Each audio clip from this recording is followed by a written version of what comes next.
ವ್ಯಾಸಭಾರತದ ಅಭಿನವ ಭಾರತ ಪಾತ್ರಗಳ ನಡೆನುಡಿಯ ಸಮಸ್ಯೆಗಳು.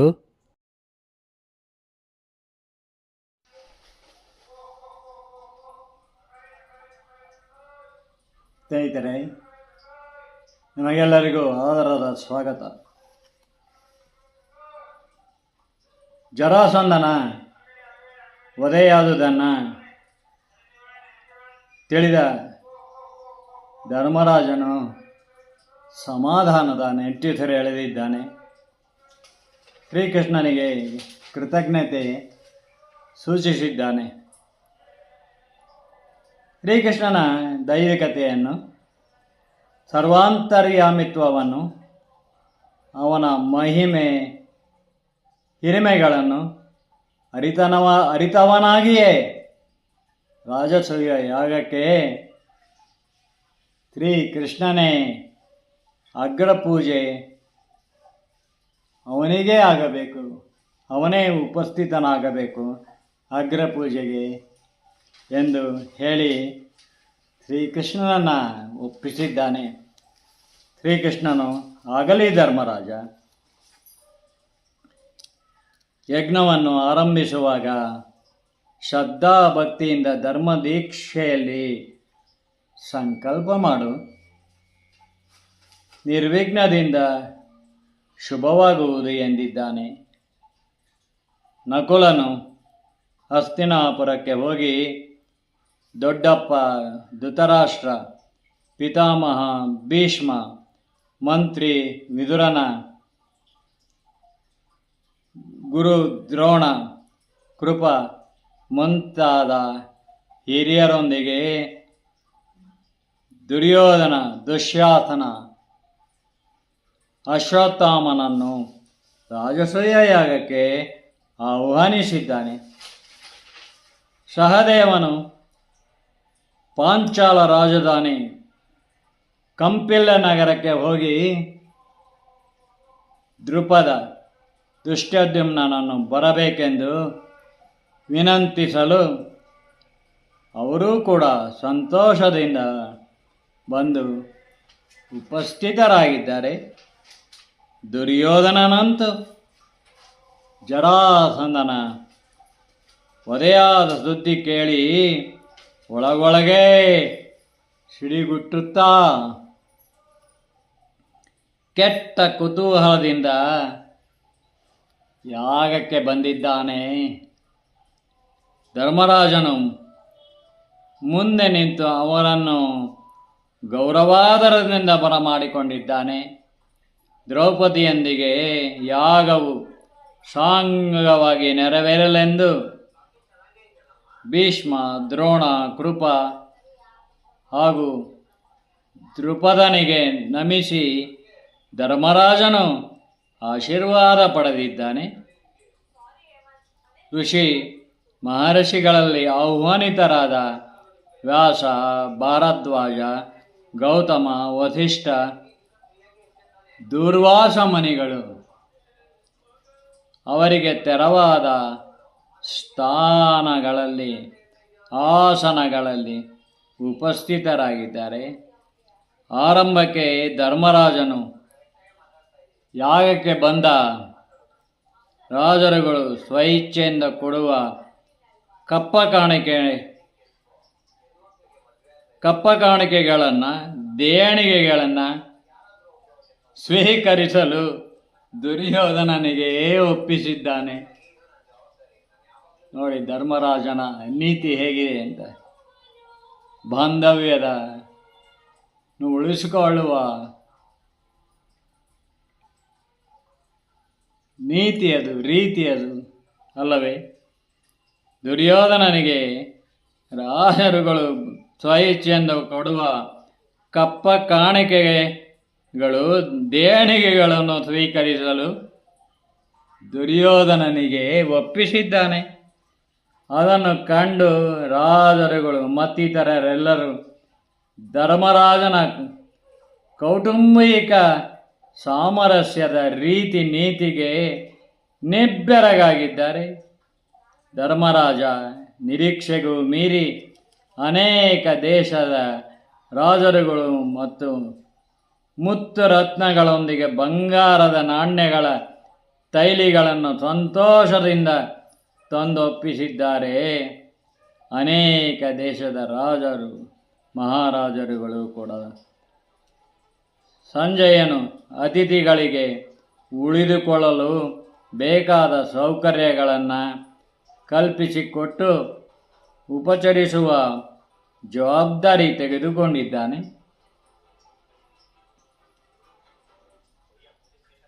ಭಕ್ಷ್ಯಭೋಜ್ಯರ ವಿತರಣೆಯ ಉಸ್ತುವಾರಿಯನ್ನು ದುಶ್ಯಾಸನನಿಗೆ ಒಪ್ಪಿಸಲಾಗಿದೆ.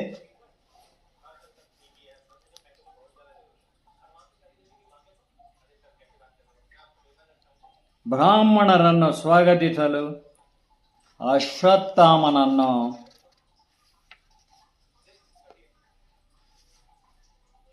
ಹೇಳಿದಾಗ ಅವನು ಸಮ್ಮತಿಸಿದ್ದಾನೆ.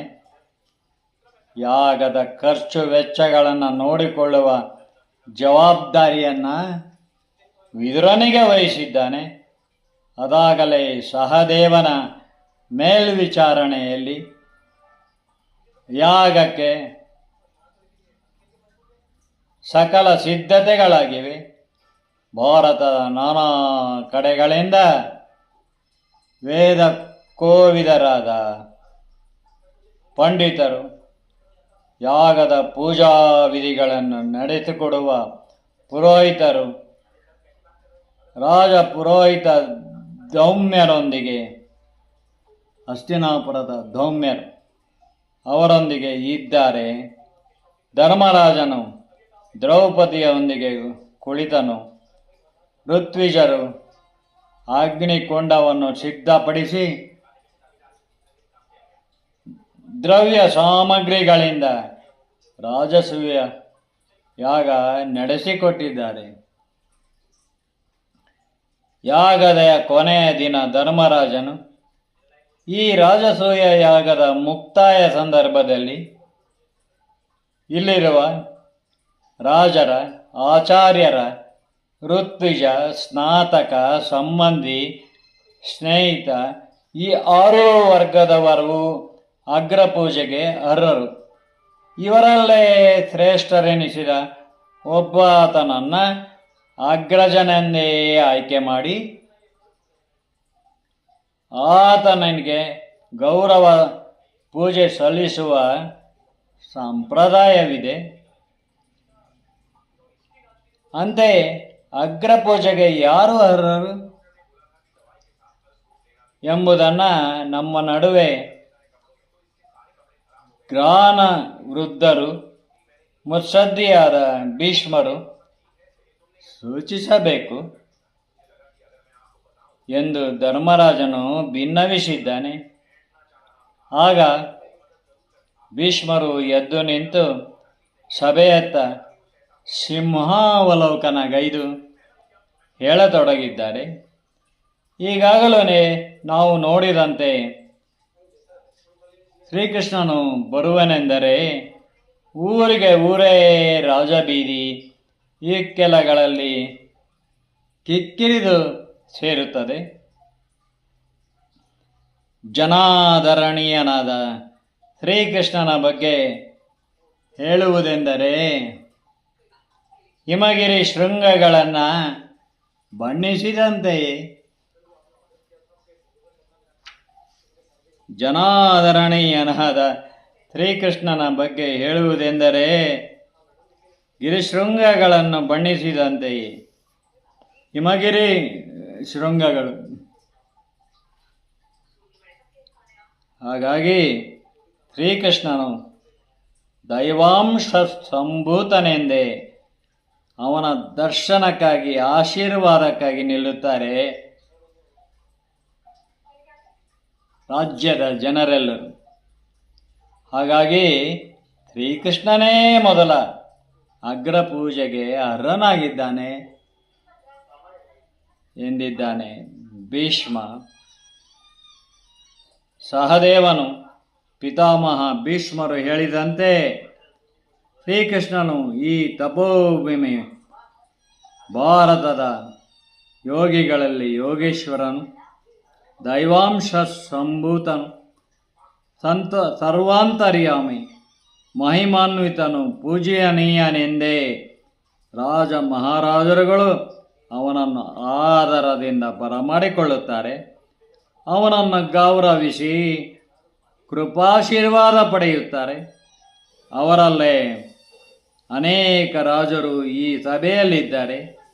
ಆ ದೈವೋತ್ತಮನ ಉಪಸ್ಥಿತಿಯಲ್ಲಿ ಈ ನೂತನ ಸಭಾಭವನವು ರಾಜಸೂಯ ಯಾಗದಿಂದ ಸಂಪನ್ನವಾಗಿದೆ. ಆದ ಕಾರಣ ಯಾಗದ ಅಂತಿಮ ಕಾರ್ಯದಲ್ಲಿ ಶ್ರೀಕೃಷ್ಣನೇ ಅಗ್ರಪೂಜೆಗೆ ಅರ್ಹನಾಗಿದ್ದಾನೆ ಎಂದಿದ್ದಾನೆ, ಅನುಮೋದಿಸಿದ್ದಾನೆ ಸಹದೇವನೂ ಕೂಡ. ವಿದುರನು ಶ್ರೀಕೃಷ್ಣನ ಭಗವದ್ಗೀತೆಯು ಚಾತುರ್ವರ್ಣ್ಯಂ ಮಯಾ ಸೃಷ್ಟ್ಯಂ ಗುಣಕರ್ಮ ವಿಭಾಗಶಃ ಎನ್ನುತ್ತದೆ. ಅಂತೆಯೇ ಮನುಷ್ಯರು ಮಾಡುವ ಗುಣಕರ್ಮಗಳಿಂದಲೇ ಚಾತುರ್ವರ್ಣ್ಯಗಳಾಗಿವೆ. ಹಾಗಾಗಿ ಗುಣಕರ್ಮಗಳಿಂದಲೇ ಚಾತುರ್ವರ್ಣ್ಯಗಳು ವಿಭಾಗಿಸಲ್ಪಟ್ಟಿದ್ದೇವೆ. ಮನುಷ್ಯನಿಗೆ ತ್ರಿಗುಣಗಳಲ್ಲಿ ಪ್ರಧಾನವಾದ ಸತ್ವಗುಣದ ಸನ್ಮಾರ್ಗದಲ್ಲಿ ಧರ್ಮ ಕರ್ಮಗಳ ಪರಾಮರ್ಶೆ ಇದೆ, ತತ್ವಾದರ್ಶಗಳಿವೆ. ಅವು ಸಾರ್ಥಕ ಬದುಕಿಗೆ ಉಪಯುಕ್ತವಾಗಿವೆ. ಜೀವಕ್ಕೆ ಸದ್ಗತಿ ಪ್ರಾಪ್ತಿಯಾಗಲು ಮಾರ್ಗದರ್ಶನ ನೀಡುತ್ತವೆ. ಅಂತೆಯೇ ಶ್ರೀಕೃಷ್ಣನೇ ಅಗ್ರಪೂಜೆಗೆ ಅರ್ಹನಾಗಿದ್ದಾನೆ ಎಂದಾಗ ಭೀಷ್ಮ, ಸಹದೇವ, ವಿದುರರು ಹೇಳಿದ ಅರ್ಥಪೂರ್ಣ ಮಾತುಗಳನ್ನು ಕೇಳಿ ಸಭಾಭವನದಲ್ಲಿ ಕುಳಿತ ರಾಜ ಮಹಾರಾಜರುಗಳು, ವ್ಯಾಸರು, ದೂರ್ವಾಸ ಋಷಿಗಳು, ಬ್ರಾಹ್ಮಣ ಶ್ರೇಷ್ಠರು, ಪಂಡಿತೋತ್ತಮರೆಲ್ಲ ಮೆಚ್ಚಿ ತಲೆದೂಗಿದ್ದಾರೆ. ಆ ಕೂಡಲೇ ಡೋಲು, ತಮಟೆ, ನಗಾರಿ, ಕಹಳೆ, ಶಂಖನಾದಗಳು ಮೊಳಗುತ್ತಿದ್ದಂತೆಯೇ ಧರ್ಮರಾಜನು ದ್ರೌಪದಿ, ಸುಭದ್ರೆ, ಹಿಮರ್ಜುನ, ನಕುಲ ಸಹದೇವರೊಂದಿಗೆ ಶ್ರೀಕೃಷ್ಣ ಚರಣ ಕಮಲಗಳನ್ನು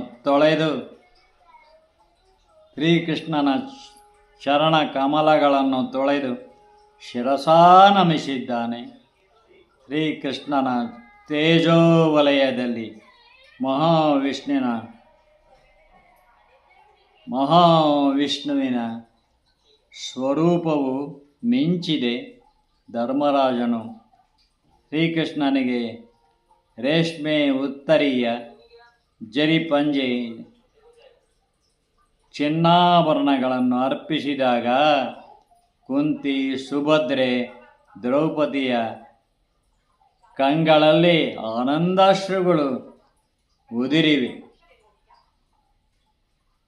ಶ್ರೀಕೃಷ್ಣನಿಗೆ ಅಗ್ರ ಪೂಜೆಯಾದುದನ್ನು ಛೇದಿ ರಾಜ ಶಿಶುಪಾಲನಿಗೆ ಸಹಿಸಲಾಗಲಿಲ್ಲ. ಅವನು ಕೃಷ್ಣನ ಹೆಸರನ್ನು ಸೂಚಿಸಿದ ಭೀಷ್ಮನನ್ನು, ಅನುಮೋದಿಸಿದ ಸಹದೇವನನ್ನು, ವಿದುರನನ್ನು, ಕೃಷ್ಣನಿಗೆ ಅಗ್ನಪೂಜೆ ಮಾಡಿದ ಧರ್ಮರಾಜನನ್ನು ನಿಂದಿಸತೊಡಗಿದ್ದಾನೆ.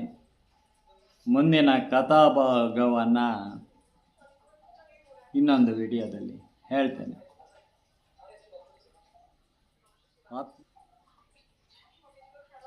ನಿಮಗೆಲ್ಲರಿಗೂ ಶುಭಾಕಾಂಕ್ಷೆಗಳು.